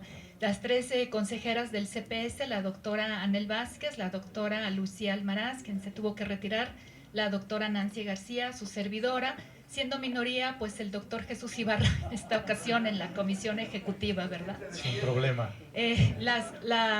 Y que incluso hablando de cuestiones de paridad, no de hacia un lado ni hacia otro, pues la comisión ejecutiva se ha sumado a este esfuerzo que en lo individual y también como CPS han venido haciendo acciones, tanto la doctora Nancy en unos temas como la doctora Almaraz en otros, la doctora Nel en otros y un día como Comité de Participación Social, hasta que llegamos al punto en que como comisión ejecutiva se aprobó en el previo de la metodología de la política estatal anticorrupción que la política estatal y todas las políticas públicas que se vayan a trabajar desde la Secretaría Ejecutiva se harán con perspectiva de género, no tanto en la cuestión de la paridad, sino como instrumentos de política pública por los motivos que ya fueron señalados, ¿verdad? Y nada más una observación en cuanto a la paridad en los cargos. Por ahí es un tema de redacción que seguramente se puede afinar. El sistema estatal anticorrupción como tal no tiene personal. En cambio, los estados que sí han aprobado ya esta reforma, que son Nuevo León, Coahuila, Guerrero y Guanajuato, que está en vías, hace hincapié en los integrantes del Comité de Participación Social y de la Comisión de Selección.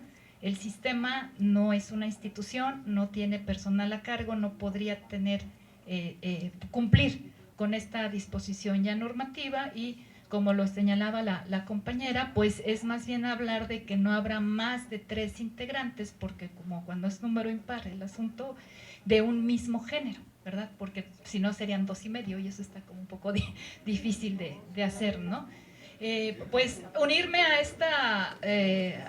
esta convocatoria, ¿no? Decirles que esa es la buena noticia, las políticas que se implementen desde el comité coordinador y su comisión ejecutiva y la Secretaría Ejecutiva tendrán siempre esta perspectiva de género que es un eje transversal que iremos trabajando. Gracias. Correcto. Entiendo que la propuesta era las instancias integrantes del sistema, según lo describieron al principio. Muy bien, ¿hay algún otro comentario al respecto?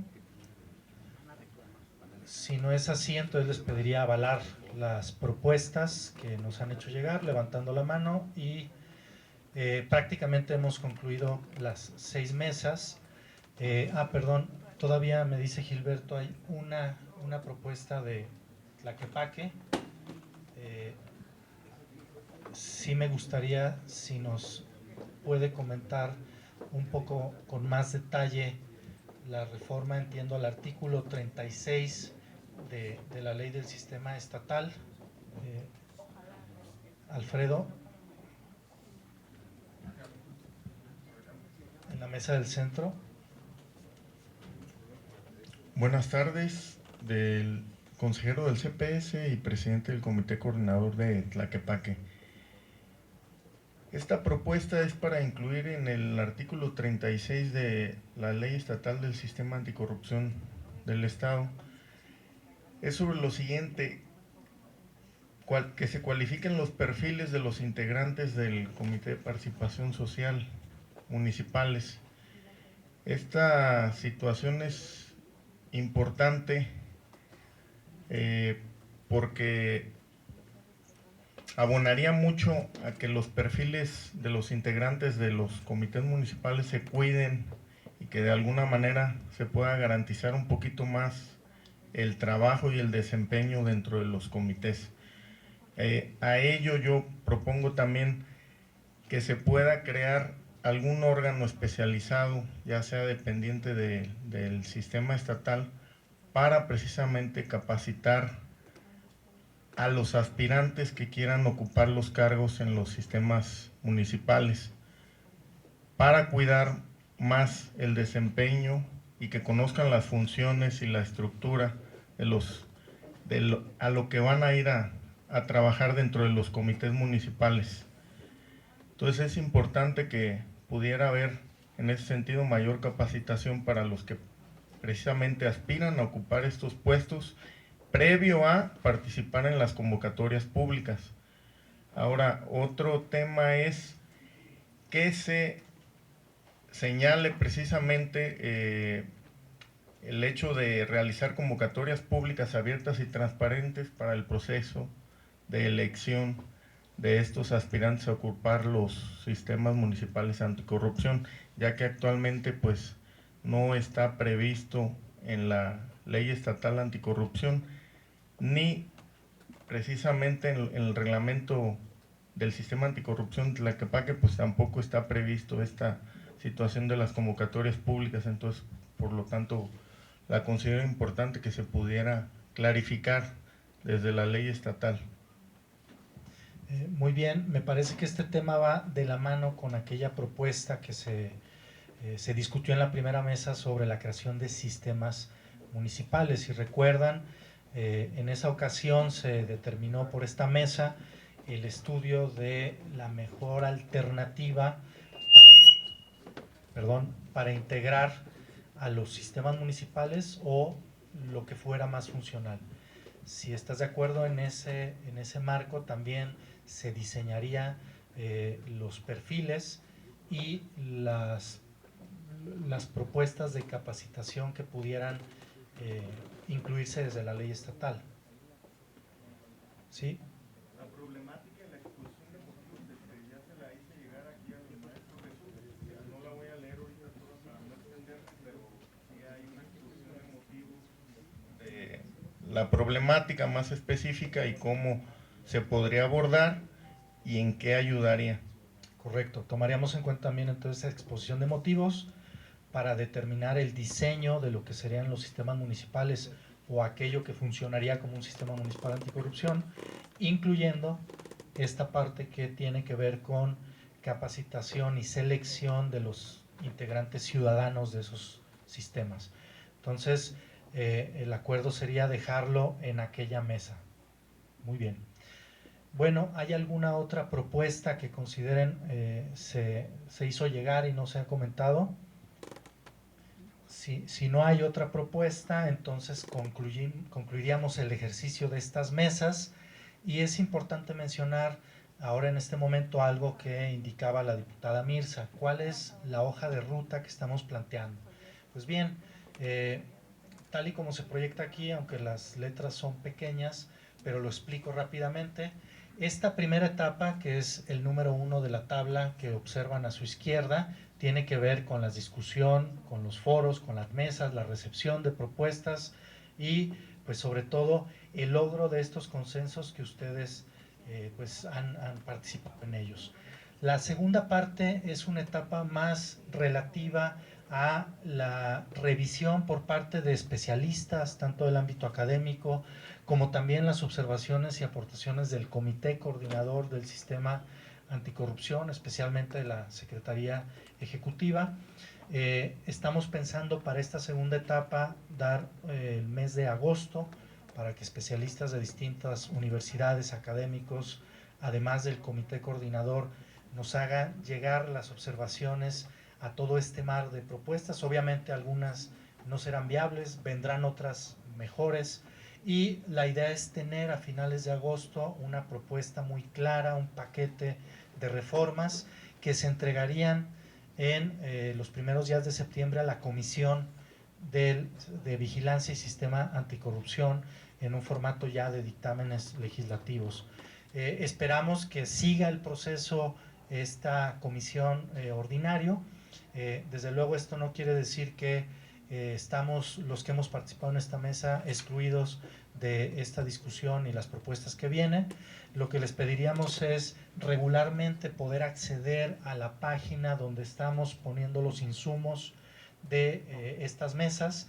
La página está del lado derecho abajo, es https://integridad-y-bienser.org. Ahí iremos subiendo los materiales que se van desprendiendo de estas discusiones. Habrá observaciones muy puntuales como las que hacía, por ejemplo, Jorge Chaires en cuanto a la redacción. Va a ser ahí el momento de señalarlas, tal vez a través de un mensaje, un correo electrónico, eventualmente buscarnos para hacerlas llegar, y entonces ya empezar en esa redacción mucho más cercana a lo que sería una propuesta de reforma legislativa.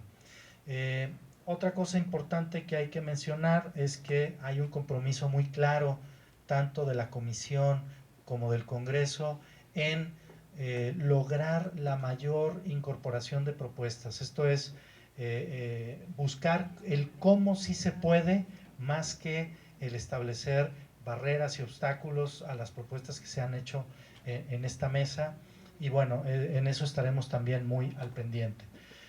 Finalmente, quiero agradecer a todos ustedes por su paciencia, por todo su compromiso, como ya lo decía la diputada, para estar aquí los lunes.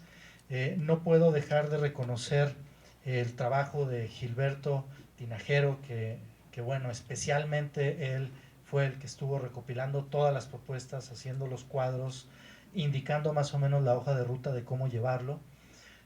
También agradecer al Pacto por la Integridad, porque nos propuso tanto a Gilberto y a mí como integrantes de la mesa para moderar, y obviamente al equipo de la diputada Mirza, que siempre nos dio todas las facilidades para que funcionara de acuerdo o como debe de ser todo para avanzar.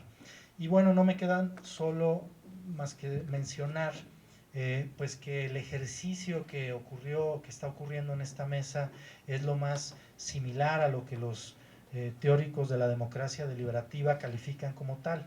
Los que luego nos preocupamos por estas cosas en las clases, difícilmente podemos poner un ejemplo de cómo funciona la democracia deliberativa, y pues damos bandazos explicando que es distinto a la democracia mayoritaria, que no prevalece la mayoría o los votos, sino que se busca que la fuerza del mejor argumento sea aquello que prevalezca, y que las votaciones son más para avanzar en la discusión y no para excluir o para dejar una minoría fuera de la decisión mayoritaria. Esto coincide también con una idea muy potente que tiene que ver con que el poder realmente, decía Hannah Arendt, está en la capacidad de ponerse de acuerdo en torno a una cuestión y actuar en concierto en torno a ella, más que en la fuerza o más que en la potencia, decía. Entonces, me parece que hay que recuperar esta experiencia no solo en el Congreso, sino en las instancias de deliberación y de decisión, que me parece les hace mucha falta un poco más de democracia deliberativa. Bien, dejaría el uso de la palabra a la diputada Mirza, y de nuevo les agradezco su participación. Muchas gracias, doctor. Pues con el agradecimiento de todas estas semanas de haber estado trabajando hombro con todos los que están aquí presentes. Nos veremos muy pronto, seguramente, para que empecemos ya a elaborar todo este trabajo de la redacción para poderlo poner de nuevo a disposición de los que están aquí presentes, por si hubiera que afinar algún último detalle. Como lo decimos, no escribimos nada en piedra. Estamos en una permanente evolución y eso nos permite a todos dejar lo más completo posible las mejoras a una reforma que tiene que terminar por arrancar. Yo agradezco que las autoridades hayan estado aquí presentes. Fiscal, muchísimas gracias. El auditor que se lo tomó una llamada, la contralora, la directora del ITEI, vamos, todas estas autoridades que día a día viven o padecen estas lagunas de la ley, que ya han estado aquí haciendo aportaciones en donde su trabajo tiene topes y cómo hacer que esto fluya, pero sobre todo que tengamos una mejor coordinación entre todas estas instancias. Gracias al Contralor del Congreso del Estado, quien también estuvo aquí presente todo este tiempo, a mi compañera Irma Andalicea, diputada, muchas gracias, quien también es mi compañera en la Comisión de Vigilancia, las cúpulas empresariales, los miembros del Pacto por la Integridad, todas las personas que se han dado cita para que entre todos, Contraloría de Guadalajara, del Sistema Estatal Anticorrupción, muchísimas gracias. No quiero dejar de mencionar a nadie, pero sí reafirmar que esta metodología de parlamento abierto es la mejor forma que tenemos en esta legislatura como diputadas y como diputados de darle voz a la ciudadanía. Y cuando digo darle voz, me refiero a llevar a cabo este ejercicio que tenemos, esta responsabilidad que tenemos, que es la máxima representación social. Eso somos en el Poder Legislativo. Y como máxima representación social no es representarnos a nosotros mismos o a un color o a nuestros ideales.